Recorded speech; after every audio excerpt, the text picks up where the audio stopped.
Hello everyone and welcome back to a brand new video of Fox Flicks on the Film Theaters. Today, we're gonna actually be taking a look at a brand new theory MatPat's come up with about Fairly Odd Parents. Huh.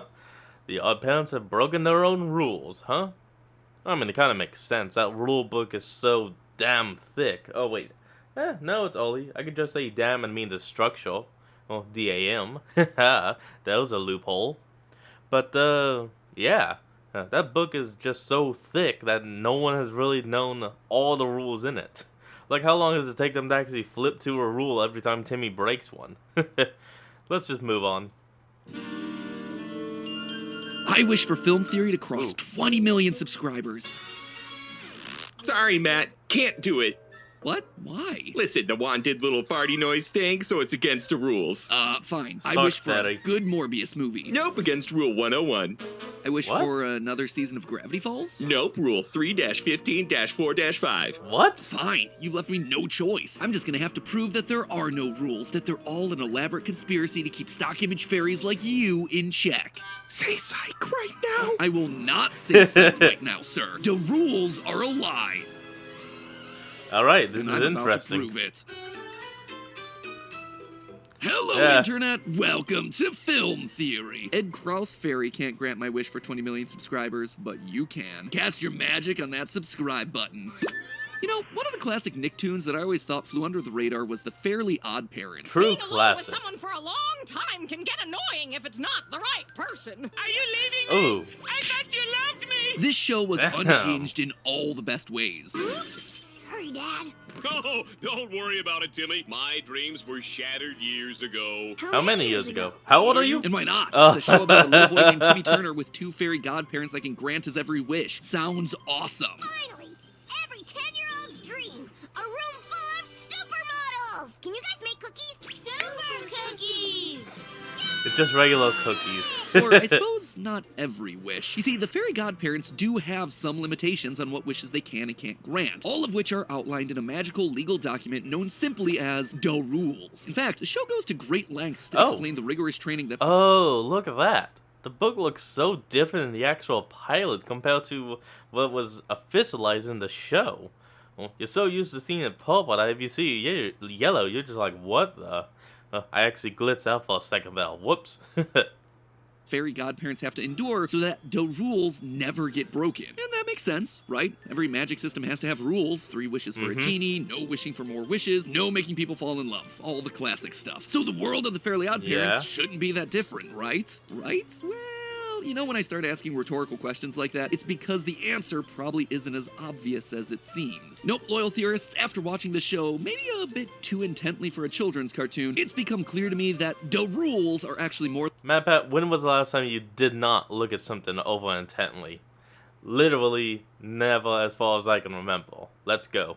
like the big fat lies. Lies perpetuated by a muscle-bound guardian preparing the fairy world for war. Don't believe me? Grab your wands, your Gorgon Von wings, and Strangle. floaty crown things. It's time to wish for some answers. So first, let's set some context. What's exactly in the rules? According to the rules, fairy godparents only grant wishes to kids. As I just talked about, the rules are a collection of guidelines would make determine sense. what wishes a fairy godparent can and can't grant to their godkids. On the surface, a lot of the rules make perfect sense. Fairies can't grant a wish that intentionally kills or hurts someone. No wishes for money, no wishes that interfere with love, no wishes that help cheat in competitions, no wishes for anyone except the godchild. And above all else, a godchild must never ever reveal the existence of their fairies to anyone else. Otherwise, they're gonna lose their fairies, their memories, and reverse every wish they've ever had. Oh, Pretty yeah. harsh system, but then again, it seems sensible for upholding the structure of this magical world. We're told in the show that a fairy's primary purpose is to bring joy, and the rules help prevent any wishes that might result in a net negative. You know what? Before we actually continue on with this, I gotta say,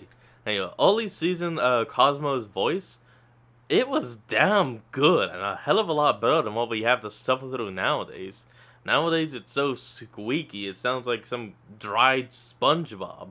But back in the day, he sounded like just any other guy, and it fit. Like, literally, look up old Cosmo, like even from the pilot, listen to his voice, and tell me down below in the comments if you do not or do agree with me that prototype Cosmo was better voiced. joy. Plus, to help make sure that a god kid doesn't unintentionally break a rule, there are safeguards in place. The wish won't get granted, and instead the fairy's wand dims, wilts, and then makes a fart sound. I will prove my whimsy when I change you into a... In general, it seems safe to say that the rules are fundamental to fairy society, with the first rules having been drafted long ago by the council, 4 ancient and powerful fairies that rule over the fairy world. But the rules also seem to be a living document, with new rules getting added all the time. For instance, you cannot wish for every day to be Christmas, which got added after Timmy wished for exactly that, and things got messy in a hurry. Wow! They've added a new rule! You really gotta mess up big time to make that happen! But the more you watch the show, the more something feels off about the rules. Some of them are just nonsensical, like magic can't be used on invisible teachers, sleeping clowns, French New Wave filmmakers, and anyone who wears clear glasses as a fashion statement. It's certainly weird, for sure, but it's not bad. I'm sorry, what? MatPat, explain. Others are just simply inconvenient, like the fact that breakfast-related wishes are denied after 10:30 a.m. But then there are the rules that are just flat-out dangerous. For example, fairies must always attempt to grant the wishes of their godchildren, even if they just offhandedly say, I wish. Doesn't even matter if they're conscious or not. Wish, go, Vicky. On top of that, there are these massive loopholes into rules that Timmy often demonstrates throughout the show. Jorgen said whatever's in the book is a rule, so... Timmy Turner doesn't have to follow any of the rules. This then becomes a huge That's not how it problem in one works. episode, with Timmy making all sorts of rule-breaking wishes for money, to win multiple reality show competitions, and for his crush to fall in love with him. He later writes that no fairy god kids have to follow the rules either, thereby causing the rules to almost self-destruct and destroy the entire universe. Every rule-free wish destabilizes the book further. If the book explodes, so does the universe. It's pretty horrifying, right? So the rules then are clearly responsible for holding together the fabric of reality, and yet that just flat out isn't true. See, magic and wish granting aren't powers that are exclusive to fairies in this world, and throughout the series we see other magical creatures completely ignore basic fundamental principles. Take for instance... If you're wondering about that phone, that was the Pixies here. Well, they're like fairies, but, business. That's the only way to describe them. Business, business, business. And boy, do they like business. instance, the anti-fairies, who are all about causing bad luck and pain in ways that break the rules. There are also genies who basically don't follow any rules. Even their limit on 3 wishes isn't real. And I can't use my last wish to wish for more wishes, can I? We tell everyone they can't, but really you can. Some humans have also gained the ability to wield magic, like the wizard Merlin, and all he uses his powers for is to help his nephew Arthur win competitions and become royalty, a direct violation of the rule against cheating. I've already cast a spell. The next Schmo yanks his sword is gonna be the King of England. Then there are the pixies, who are just as magical as the fairies, but treat magic as a business. All of their wish granting is seen as transactional, with bureaucratic rules and red tape that controls everything. And yet, just like any good corrupt businessman, the powerful ones aren't above bending and breaking their own rules to get ahead. During a mini-golf competition that's subject to important contractual obligations, several pixies break the rules and cheat to help the head pixie win. Those pixies are cheating! And yet, despite all of this rule breaking, the universe stays intact. Yep. Oh, hold on. We got another ad. And we're back. Maybe that's just other creatures breaking the rules. Maybe fairies operate by a different form of logic or a different code of magic. Maybe their magic is different and disconnected from the rest. Well, that's not true either. First of all, Timmy and his fairies break the rules all the time, to the point where we could literally be here all day if I just wanted to list out examples. Just for the sake of showing some work, here are a few. In Ruled Out, Timmy wishes his parents couldn't care less about him, violating the rule against interfering with love. In I Dream of Cosmo, Cosmo hits his head and briefly believes that he's become a weenie. That's part witch, part genie. He proceeds then to grant several rule-breaking wishes to Timmy's dad, including wishing for money, thereby breaking the rule on counterfeiting. The rule against cheating in competitions? Yeah, that one's basically broken every other episode, like in Foul Bald, Superbike, Movie Magic, just to name a few. Classics. That last one actually is my favorite example of rule-breaking because Cosmo literally rips a page out of his copy of the rules that forbids him from helping Timmy, thereby implying that fairies can basically ignore any rule if they so choose. But perhaps the most egregious example of breaking the rules is mentioned in Hassel in the Castle, when it's revealed that Cosmo and Wanda's most infamous former god kid abused our magic, took out Archduke Ferdinand, and plunged the world into World War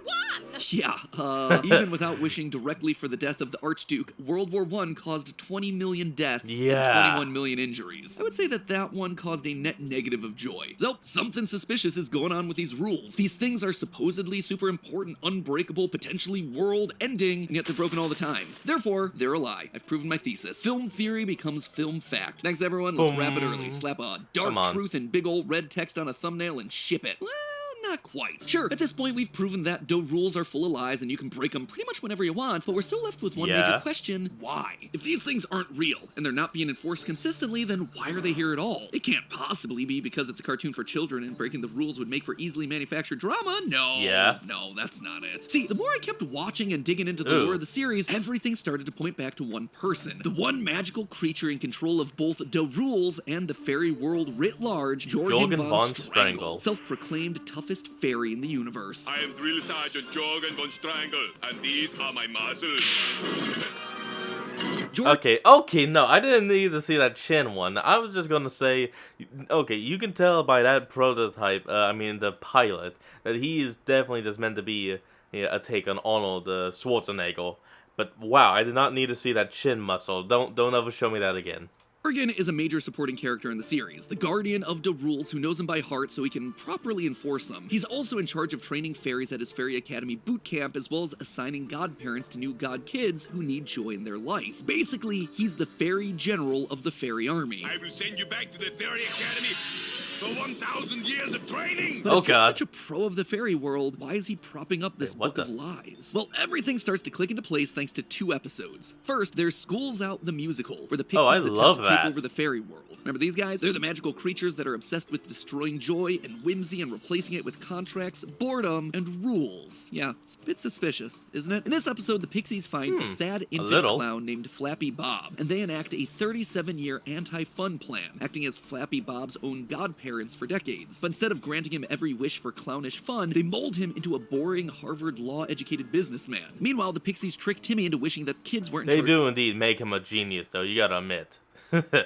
of the Earth in retaliation against all their rules and laws. But here's a problem. With kids now in charge, every fairy godparent is pulled back into fairy world because the kids no longer need them. According to the rules, fairies can only be assigned to children in need. And the rules also state that if pixies are the last magical creatures on Earth, they're granted control over the planet, which is exactly what happens. Has to be one of the worst case scenarios for the fairies, who basically— Fun fact, all of you out there, this movie is actually on YouTube, completely free, completely ad-free and all of that, with all the songs intact. It's perfect. So, if you ever want to see it, just look up Fairly Odd Parents School's Out and watch to your heart content. I got it literally saved on my favorites list, and it's just good.